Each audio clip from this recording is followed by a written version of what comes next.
Hello, it's Charles with Uber Eats. Today is Wednesday, the 24th of September, 2025. And today I am blessed and grateful that I got to see another day here in beautiful Tampa, Florida. And that's all because God gave me the gift of tomorrow with His wake-up call today. And I'm very thankful for that. And you're seeing and hearing this, so you're equally blessed that God gave you the wake-up call today and you got to see another day. The time right now is 4:08 a.m. and according to Google, we can expect to see the sun come up today in Tampa, Florida at 7:19 a.m. and the sun's going to set tonight at 7:25 p.m. So we've got 3 hours, 11 minutes until the sun comes up here in beautiful, sunny Tampa, Florida.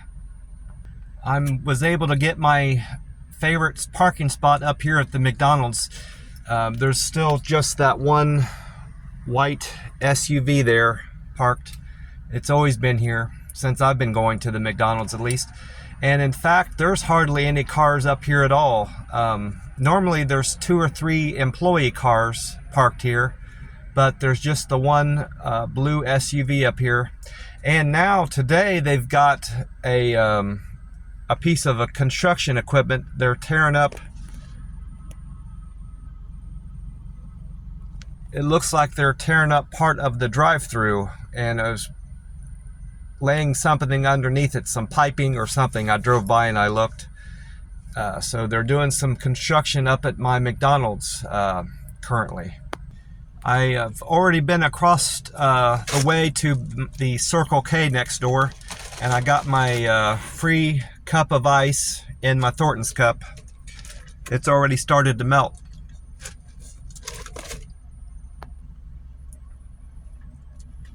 And this morning I had 1 can left of my Monster Rehab. This one's the wild berry, so that's the one I'll be drinking this morning. And I also bought 3 more cans while I was over at the Circle K next door.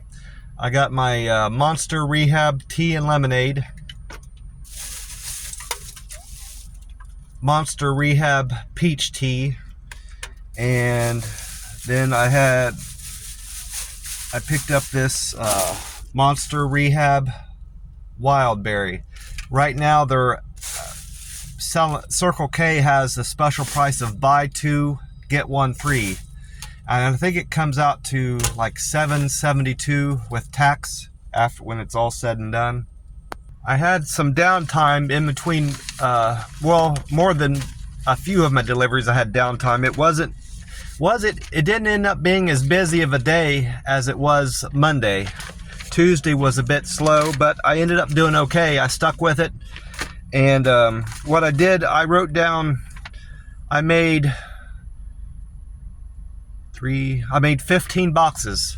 And I wasn't going to end my day until I had all 15 deliveries done. So I didn't end up getting done until after 5 in the afternoon yesterday. So I made good money. I think the 2 deliveries that I had a gap in between was the order number 5, delivery number 4 and 5, because I remember it being after I dropped off the potbelly sandwich order to Billy is when I had a gap in my delivery. So I stopped at a Shell station, and I thought I wasn't sure what offer Shell had on their Monsters, but I went in there and looking for the Monster Rehab, and they didn't have any variety of Monster Rehabs. They had the green, they had the Sunrise Monster, they had the green standard original Monster drink, and then they had the 0-calorie Ultra drink, but no Rehabs at all. So I took a picture of their case there. I took a picture of the front of the store, and I think I took a picture of this a scratch-off ticket that I bought, if I can find it here. Yeah, I bought another one of these $500 a week for life. It says for life, but it's for a minimum, guaranteed minimum of 25 years. This ticket is number or number 292 on the book. So we'll see if that's a winner, if that's a lucky number to buy off of a book. But I did a Google review of them while I was there. I decided to do that to raise my Google scores. I did 3 pictures from that store, and that was one of them. I took a picture of the lottery ticket. Other than the fact that that store had a poor selection of monster drinks, it was overall well stocked, and the associate at the front counter greeted, engaged, and smiled at me when I came in, and they spoke to me when I checked out. So I gave them an overall good score, even though they didn't have the monster drinks I was looking for. I don't remember what their offer was on their monsters either, whether it was 3 for $7 or 3 for $8 or a buy 2 get 1 free deal. I'm not sure, because I didn't end up buying any while I was there. I'm glad I got ice to put with this drink, because it's still hot. This can, I don't know why I did it, but I ended up bringing this can with me yesterday, even though I wasn't going to drink it, and it got super hot in the car. And it's still warm from being in the car all day yesterday. Oh, that's good. So I might as well scratch this ticket off and see if I'm a winner. I got my lucky wheat penny to scratch it off. The winning number on this ticket is 1, and my numbers is 17. That goes with prize $20, so I'm not going to win $20. I've got another one of my numbers is 8, and that went with the lucky for the $500 a week for $50 a week for 25 years, so I'm not going to win that. 4 is another one of my numbers, and that was with prize $10. Then I've got 14. I didn't win $5, and then number 5. So this is a number that went with $200. So this is another loser, unfortunately. I didn't win any on that. I checked on the jackpot this morning on the Powerball.com website, and according to that, the jackpot for tonight's Powerball drawing is $127 million. Normally, here's my ticket. I played numbers 14, 22, 25, 37, 49, and 23 on tonight's Powerball number jackpot. Normally, it tells you on here what the jackpot is. It'll say on there estimated jackpot prize, but it didn't say it on this ticket for some reason. It just says buy a single ticket of $10 or more, cash pop. That's a Florida lottery game they have, Florida Lotto. Mega Millions, Cash for Life, Jackpot Triple Play, Fantasy 5, Powerball, or any Pick 5 daily game, and get your free raffle ticket for a chance to win $500. So maybe they took that jackpot prize away, jackpot message away to put all that on there. It's probably why that's not on there anymore. Putting that Shell gas station review on the Google website, the Google Maps site, raised my numbers on almost all the metrics that Google measures for its local. I'm a local guide 7. My Google points, they were at 7,091. They went up 26 points from that review I did to Shell. Now they're at 7,117. So that means I'm going to pause this and see how many more points I need to make a local guide 8 Google reviewer.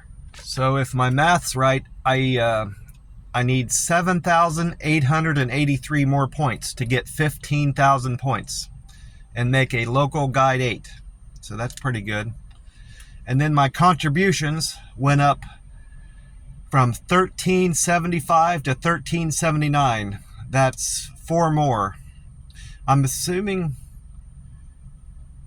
that must mean I only added 3 more pictures. It should be more than that, because I get a point for writing a review, I get a point for each picture, and then I get a point for giving them stars. So that would, it looks like they shorted me one contribution.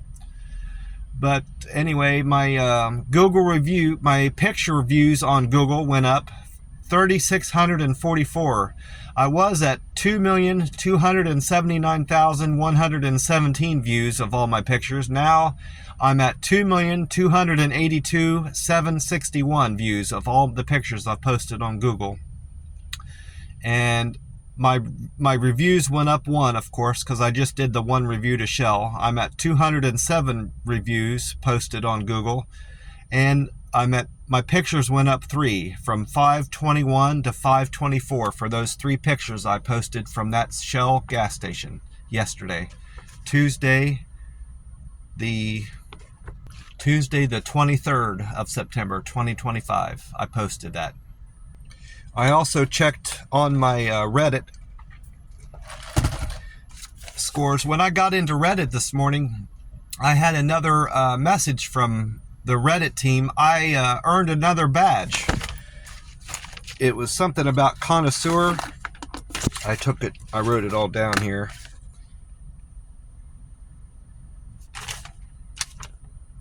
Here it is. Yeah. Reddit sent me a notification telling me that I've earned another badge called Content Connoisseur. You actively shaped your community. They're talking about the Uber Eats driver community. That's where I do 90%, 95% of all my comments and things I post go to that subreddit. Even though I belong to the Christian subreddit, roommates subreddit, picture subreddit, and walking is my other subreddit. I mostly like to just read those and see what other people are posting. I post pictures from time to time, not a whole lot on my picture subreddit, but the majority of my posts and comments go to the Uber Eats driver subreddit. It says I earned that badge, the Content Connoisseur badge, by shaping my community by voting 5 times a day for 30 days. Keep sharing what you think with your subreddit. And I will keep doing that. I didn't even know about that badge. And I'm not going to look into all the badges you can earn. I'm just going to earn whatever badges I earn. I'm going to just do that organically by doing what I do naturally with my Uber Eats subreddit and anything I do on reddit.com. I also noticed when I went into Reddit that my karma had increased more, and I thought it was as a result of that comment I did to Ad Visible, where he wrote about why am I making drinks. That comment I made to him has 63 upvotes now. I think it was in the 40s. It was like 42 or 43 or 48, something like that. So I've gained another more than 20 more upvotes just from that comment. That stuff, upvotes normally slow down. You know, after a day, you'll see a change. Like you post something on a Tuesday, and you go back and check on Wednesday and you see how many upvotes you have. But then by Friday or Saturday, you know, that has all slowed down, but I'm still getting upvotes from that comment. People must like that response I made to him. But anyway, my Reddit karma went up yesterday morning. It was at 9:01, but this morning, Wednesday, it's up 16 more upvotes to 917 now. And my Reddit comments, I did 3 more comments on Reddit over the course of the day yesterday, Tuesday. I was at 303, now I'm at 306. And I did the one post. I did a post yesterday. I was at 50, and now I'm at 51. I'm sitting here trying to remember what the post was, but I remember what it was now. I had a poor offer that Uber Eats sent me, and I just took a snapshot of it, saying that I was going to earn I commented, this is going to pay me 23 cents or 24 cents a mile. And this is the worst, one of the worst offers I've seen recently on Uber Eats, on the Uber Eats platform. I didn't get a whole lot of responses from that, so that didn't help my Reddit scores at all go up. I don't think people like that type of content on the Uber Eats subreddit anymore. They want people to reflect on changes with the app. I get good responses from that. If something new is on the app and I commented on it, I get good responses from that. So I need to try to focus on that kind of content on my Uber Eats subreddit. I did check on gas while I was over there, of course, and it's went down more at this Circle K by my McDonald's. Yesterday, gas was at $2.95 a gallon for the 87 grade. And this morning, it's went down 3 more cents to $2.92 at the Circle K on the corner here. And according to AAA, the national gas price in the United States this morning is at $3.17. So this Circle K gas station is beating the national average by 22 cents. And Gas Buddy is reporting that the Florida state average of gas this morning is at $3.01.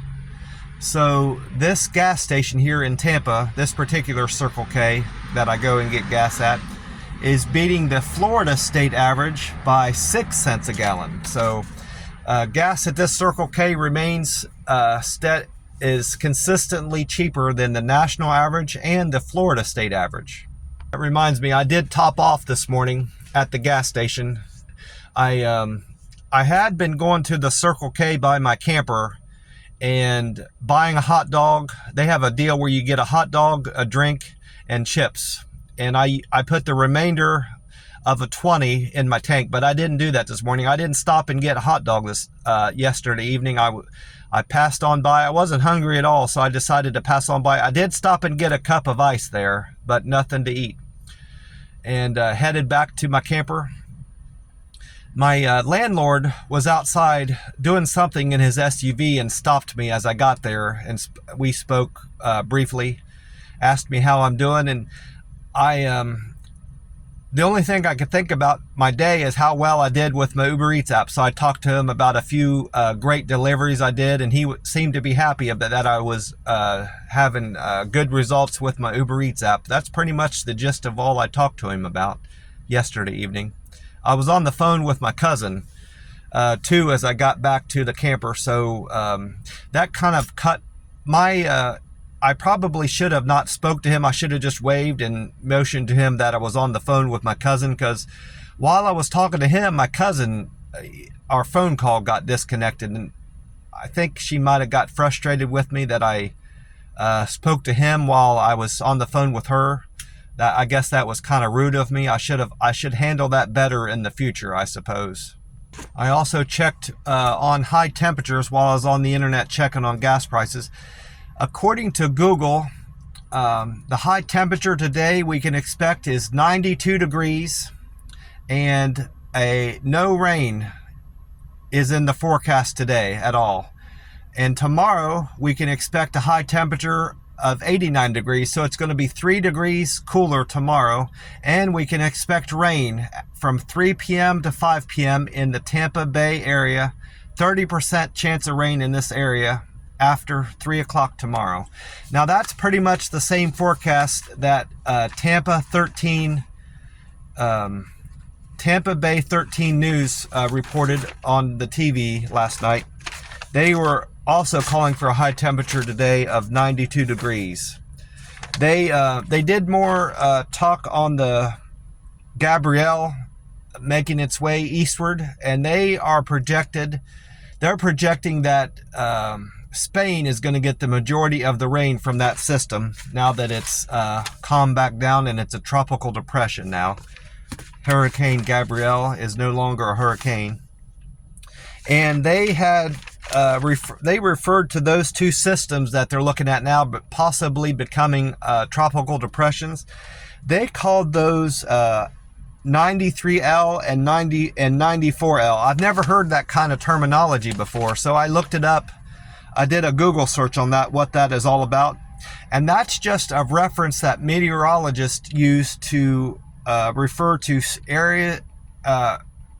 weather systems that they're investigating to possibly become hurricanes or tropical depressions. They refer to them as L's, 93 L's, 94 L's, and stuff like that. So I learned something new yesterday about weather systems and how meteorologists refer to weather systems.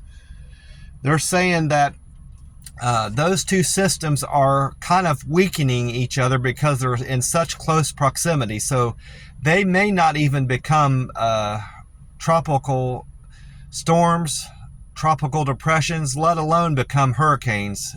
They're not likely to become hurricanes at this point, but they're still tracking them. I forgot to mention it in my plans yesterday when I was talking about my plans for the day, but I ended up doing laundry. This laundry card is still working that the laundry room attendant gave me the other time I was there, the time before. I do laundry on the 8th and 23rd of every month, so I had to stop at the laundry and get my laundry all caught up, and had no issues with any of the machines. That place still is very clean and has plenty of machines open, so I'm going to continue going there. That same laundry attendant was there, and she seemed to remember me from being there the time before because we spoke briefly, and she was friendly with me. She asked me if my card was still working, and I had no trouble loading it in the machine. So I've got I loaded another $20 on it, minus what I had to pay. So I probably have about $16 or $17 still on the card. I had $1.52 on it before I loaded the 20. So I think I've got about $16 or $17 still loaded on this card for future use.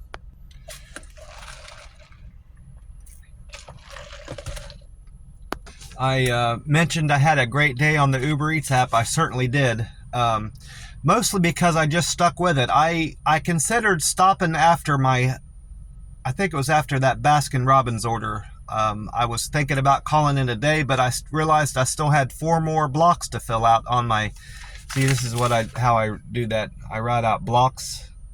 I make a bunch of squares, and I don't stop driving and delivering until I have all the blocks filled out. So, as far as my scores with the Uber Eats app, I saw a lot of good improvement on most of my metrics on the Uber Eats app. My cancels did go up. I had to cancel an order yesterday. I didn't have to. I was out on a delivery to, it was one of my early deliveries. The second delivery of the day ended up being another Lowe's. I said I was going to stop just paying attention to the payouts, but I failed at that again.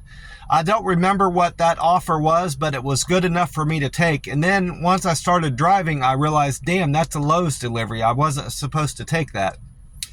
But I fully intended on going to the Lowe's. I don't intentionally cancel any orders unless it's something that I can't avoid, where you get to a restaurant and it's closed, or you get there and they can't fulfill your order, like at a McDonald's where they can't do your order because their ice cream machine is down.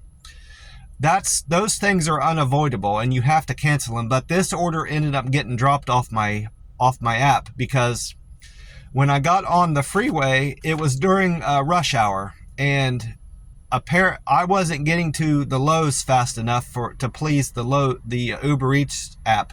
So that happens, it sends you a warning. It sends you a text message to your phone, and it warns you through the app that they're going to offer this delivery to another Uber Eats driver if you're not going to get there in time. And that's eventually what happened, because I was stuck in traffic on the freeway at 275, I think I was stuck on. So I ended up, which was fortunate for me, because I ended up getting a pretty good delivery out of that. It sent me another delivery right away as soon as that order dropped off my phone. It sent me to the New York Bagels on Bruce B. Downs. But anyway, my first delivery of the day. I need to go through my metrics first before I go into all my deliveries. Like I said, my cancels went down, got worse from 3% to 4%, which isn't bad. Having a cancel score of 4% isn't bad at all. A lot of drivers that I've read about on the Uber Eats driver subreddit have cancels up in the teens, like 16, 17 cancels. So I have nothing to worry about having a 4% cancel rate. My acceptance, the orders that I accept, and compared to what I turn down, I'm at an acceptance rate of 52% now. I was at 53%, so it went down 1%. My customer satisfaction score is 97%, and that's very good. I'm keeping 97% of my customers happy out of 100%. My on time improved from 77% to 81% on time deliveries and arrival time at the restaurants. So I'm going to keep doing what I'm doing. The thing I've recently changed with my habits on the Uber Eats app, I no longer clock out orders until I'm out in my car. You know, with that new button they added where you hit go on to your next stop. I don't hit that until I'm actually leaving the parking lot of the restaurant. And I've stopped taking so many pictures of orders before I leave the restaurant. Now, if I'm sitting there waiting on part of the order, like if I'm waiting on a drink or something to be fulfilled, I will then take a picture, because I'm going to be stuck there at the restaurant anyway. I will take a picture of the order, what I can take a picture of it, and send it to the customer. And another habit that I've changed is I'm not spending so much time texting with the customer if I don't see that it's going to pay out in results and in terms of increasing my customer satisfaction scores. I don't do that anymore. Now, if I'm in person, if I'm there standing in person, you know, in front of the customer, and I'm going to be there anyway, I have been asking them to rate my service in the app. But I'm not wasting any more time texting customers if it doesn't seem to be paying out in terms of customer satisfaction. I'm still a platinum driver on the app, so that hasn't changed. And I saw improvement in all 5 metrics where they measure your how well you're doing with your customers and customer satisfaction. My deliver with care went up from 322 to 326. My friendly score went up from 278 to 281, and my perfect handoff went up to 259 to 263. That was an improvement of 4. And my good communicator went up from 243 to 248. That particular metric increased the most of all 5. It went up, of all 5 metrics, that one went up 5. I had 5 customers give me thumbs up on my good communication performance yesterday. I suspected that I would have a thumbs down yesterday. I remember which one I suspected that on. It was my delivery from Lima Peruvian chicken. That was a drop off. I was supposed to just take a picture of the customer's order at their door and send them a text message that it's been delivered. Well, that whole thing got screwed up with me because the customer was outside their door and they wanted me to hand it to them. Well, I was already of the mindset to leave it at their door, and she didn't seem like she wanted me to hand it to her because she was fooling around in her trunk, you know. So I walk up, I'm almost up to her front door, and she's walking towards me at that point. I said, "Oh, I'm sorry. I was ready to take a picture," you know, and I thought that might have perturbed her, but I went ahead and dropped it off at her door and took a picture of it. And I said, "I'm sorry. I was already about to drop it off at her door," and she seemed perturbed, but she also was smiling, and we spoke back and forth. So I was a little concerned about her giving me a thumbs down. I checked my app immediately after dropping that off, and not to see where my scores were. I wrote down my scores, you know, all 5, to see so I could compare them to once she had okayed the order, like it had been dropped off, so I can compare the two.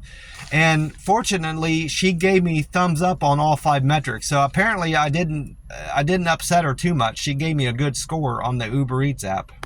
I'm certain that was my 8th delivery of the day, because I remember it being that Peruvian chicken. I took a picture of it. Well, my first delivery of the day was from Burger King on Highway 301. That delivery was to Ronald C. That was a fare of $2.80. And Ronald C. tipped me $6.23, so I made $9.03 on that delivery. And then my second delivery of the day started off as being a Lowe's, but that got dropped off my app. And then I immediately picked up a delivery from New York Bagels on Bruce B. Downs. That delivery went to Steve. Steve had a fare of $2.24 and he tipped me $4.87, so I made $7.11 on that delivery. And then my third delivery was from Starbucks on Bruce B. Downs for Catherine. Catherine's fare was $2 and Catherine tipped me $6.52, so I made $8.52 altogether on that trip. And then my fourth delivery of the day was from Potbelly Sandwich on Potbelly Sandwich Works on Highland Preserve Parkway. I did several pickups from, as I recall, I did several pickups from Highland Preserves Parkway. I need to remember that because that ended up being a pretty good area for tips and deliveries, just being busy altogether. I need to make a note of that, being a good location to pick up food from. Billy's order from Potbelly Sandwich was a fare of $2 and Billy tipped me $10, so I made $12 on that delivery. And then I had a Panera Bread pickup on Highland Park Preserve. That was another Highland Park Preserve. That delivery was to James. James' fare was $2 and he tipped me $6.75. Originally, he tipped me that much for a total of $8.75. But I found out later in the day that for some reason, James decided to tip me $5 more. So I made $13.75 on that order. So I was very fortunate and blessed to receive that order yesterday from Panera Bread. And then my sixth trip of the day was a delivery from Fired Up Halal on North 56 to Sherry.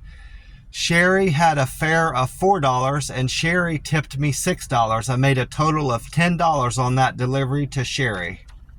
I needed to take another drink of my Monster and I realized I had more Monster to pour out of my can.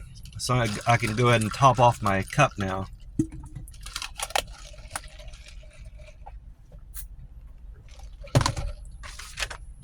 And then after that delivery to Sherry, I went on to Chipotle. Chipotle was my seventh stop of the day. That delivery from Chipotle on Highland Preserve Parkway was for Tara. Tara's fare was $2 and Tara tipped me $5.25 for a total of $7.25 yesterday. And then my eighth trip was to Lima Peruvian Chicken on Bruce B. Downs for Stephanie. That delivery from Lima Peruvian Chicken to Stephanie was a fare of $2 and Stephanie gave me a very decent tip of $7.76. It was one of my high paying deliveries for a total of $9.76. And then my ninth trip of the day was from a Panera Bread on Highland Preserve Parkway for Irene. Irene's fare was $2 and Irene tipped me $4.80 for a total of $6.80. And then I went on to a delivery from Habanero Express on Temple Terrace for Jose. Jose tipped me $3.79 and the fare was $2. That was my second least paying delivery yesterday. It paid me $5.79. And then I went on to pick up an order from Baskin-Robbins ice cream for Sherry. That Baskin-Robbins ice cream was on East Dr. Martin Luther King Jr. Boulevard. Sherry's fare was $2 and Sherry tipped me $4.09 for a total of $6.09. And then my 12th trip of the day was for a delivery to Jesse from Kojak Ribs on South Parsons. Jesse tipped me $9.73 on a fare of $2, so I made $11.73 on that trip. And then after that drop off to Jesse, I went on to pick up another order at Chipotle. That was my second delivery from Chipotle, two different locations. The first Chipotle was on Highland Park Preserve, and then this Chipotle was on Gandy Boulevard. I delivered that Chipotle to Ryan. Ryan's fare was $2, and Ryan tipped me $6.40, so I made $8.40 on that delivery. And then I went on to Wendy's on Gandy Boulevard. That was also on Gandy Boulevard, just like the Chipotle prior to that. I delivered to Khalil from Wendy's. Khalil delivery was the least paying delivery of the day. I only made $5 on that trip. Khalil tipped me $3 on a fare of $2. And then my very last delivery of the day was my best paying delivery. It was for, I went to Bulla Gastro Pub on Howard Avenue for Stephanie. I've heard of gastro pubs before, but I only had a sense of what they were. I just had the idea that they were a fancy bar, more or less, but after that delivery was complete, I went on to Google to find out more about what they were. I was right in my sense of being a fancy bar, but Google, of course, went into more detail of what a gastro pub was. I say Google, but I should say I went into Meta AI. I went into that chat box, Meta AI chat box, where how I communicate through Facebook. And according to Meta AI, a gastropub is a fusion of a bar and a restaurant, serving high-quality, sophisticated food typically found in restaurants, along with a variety of drinks, especially craft beers and cocktails, in a casual bar atmosphere.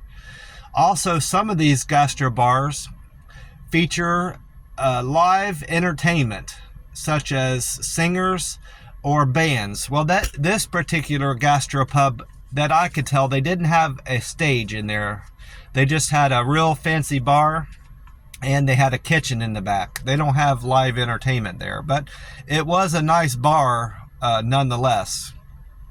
But in any event, I had a great paying delivery from there. That delivery to Stephanie from Bulla Gastro Pub was a fare of $3.07. I got reimbursed for being on a toll road. I got reimbursed $1.16, and Stephanie tipped me $30. And afterwards, she raised my tip $3 more. So I made $37.26 on that delivery. So I'm very happy that I picked that up. I had two customers.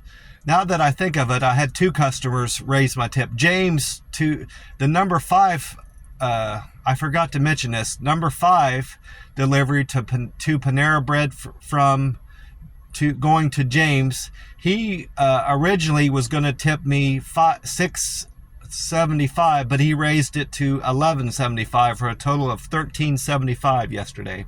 Had two customers raise their tip on me.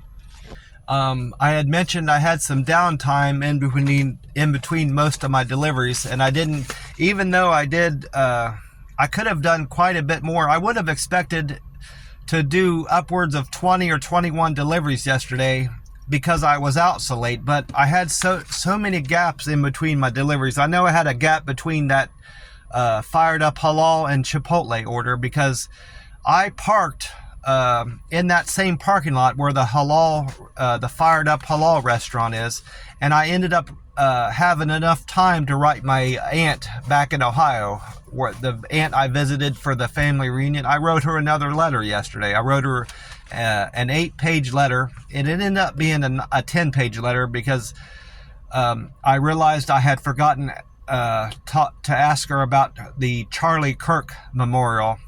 She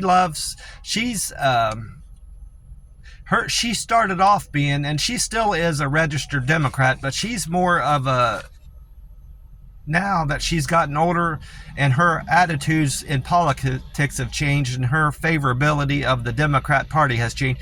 She's a Trump supporter now. Even though she's still a registered Democrat, she's a Trump supporter, and she's very religious. She's a believer like myself she believes in Jesus Christ, our Savior, our Redeemer, and our advocate.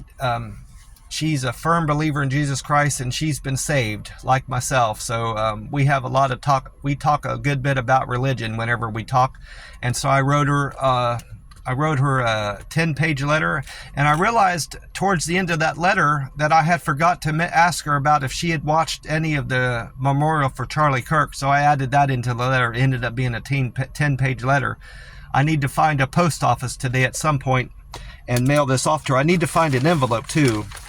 I'm going to stop in at one of these Chase banks here in Tampa and get more of those deposit envelopes. Those make good envelopes to mail letters off in. So, and once I find that, I'll be able to go to a post office and mail this letter off to her. And she, assuming I get it off in the mail today, Wednesday, she should get it by Monday at the latest of next week, Monday or Tuesday next week. I won't know that she's received it unless I call her back and ask her, because I'm not going to send any more certified mail out. It's too expensive, and there's not much sense in it. You know, if I want to know bad enough if somebody's going to get my letter, I can just call and ask them, and if they got it. I realized I had spoken to my cousin twice yesterday, after being rude to her and interrupting our call by speaking to my landlord. She called me later in the day when I was resting in the camper. We ended up talking again for a good bit, maybe 15-20 minutes. I know it was after 10, because I told her, I said I know I love talking to you, cousin, but I really need to get to sleep. Get some sleep. It's already after 10. But we spoke more about Charlie Kirk and our thoughts on the assassination. I've expressed some interest in a YouTuber's take on the whole Charlie Kirk situation, why he got assassinated, and the reasoning behind it, and how sad it is. Candace Owens is a YouTuber I follow, and she is a very good friend of Charlie Kirk, best friend of Charlie Kirk. They spent a lot of time on the road going to different speaking engagements all over the country. So I trust in Candace Kirk's take on things with Charlie Kirk, and her commitment to finding out what went wrong, what happened to Charlie Kirk, what truly happened to Charlie Kirk, and why he was assassinated. She's of the opinion that there's more to the story than just it being simply that young man, that 22-year-old young man shooting him. And she thinks there's a lot more behind it, you know, as far as, you know, the government being behind the killing of Charlie Kirk, and that they're covering things up. The main thing that I've heard from her, and the biggest controversy, is the bullet, you know, hitting Charlie Kirk's neck. That bullet left that 30-06 rifle at like over 1,500 feet, 1,700 feet a second. And Candace Owen is of the opinion that it would have had to have gone completely through his neck, going that fast. Well, my cousin set me straight on that last night. She heard that it hit a bulletproof vest on his chest, and that the shooter was aiming at his chest, and the ricochet off of that bullet is what actually went through his neck, and that would explain why there wasn't an exit wound. So I looked into, I didn't believe my cousin when she said that about the bulletproof vest, because I just took Candace's word on that, you know, that it was a neck shot. Well, I looked into it on my own, and sure enough, there's a lot of evidence for it being a chest shot, and that it was a ricochet part. The ricochet is what actually went into Charlie Kirk's neck, sadly. And that's why there's not an exit wound. So, you know, Candace Owens in general puts out good information, but that was poor. That was negligent on Candace Owens' part to speak on that bullet, you know, going straight into his neck. That's bad information. So for what it's worth, I'm going to continue following Candace Owens because I appreciate her delivery and her overall diligence in researching things, but she's wrong in that regard, and in her studying what was behind the assassination of that good Christian man, Charlie Kirk. Well, I'm going to get off here soon and head into McDonald's. They'll be opening up in a few minutes, and I'm going to enjoy my 2 sausage, egg, and cheese McMuffins. Buy one, get one free with my survey. And I'm going to have 2 coffees this morning. I'm going to get my senior coffee with 1 refill, 2 creams, and 2 equals in there.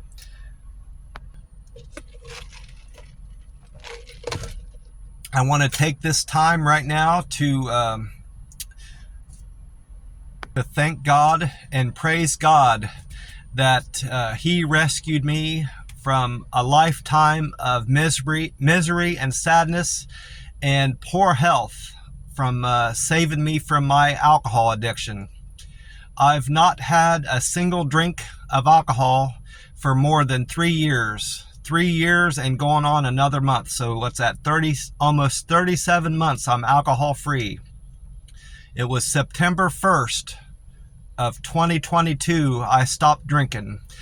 And I owe that entirely to my worshiping and acknowledging God as the only God and the Almighty, and bringing Jesus Christ back into my life, and appreciating Him for His giving His life on the cross and saving us, saving all these poor sinners on earth, and saving this poor miserable sinner.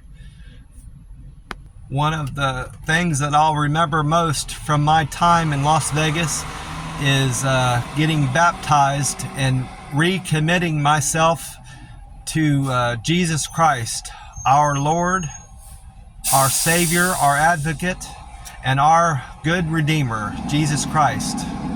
I recommitted myself to Jesus Christ, and I acknowledged His giving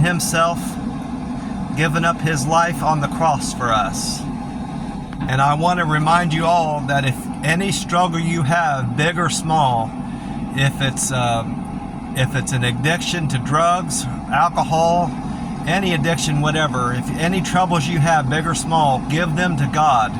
Pray to God and believe in God, and He'll release you from those problems. He'll take all those problems away from you.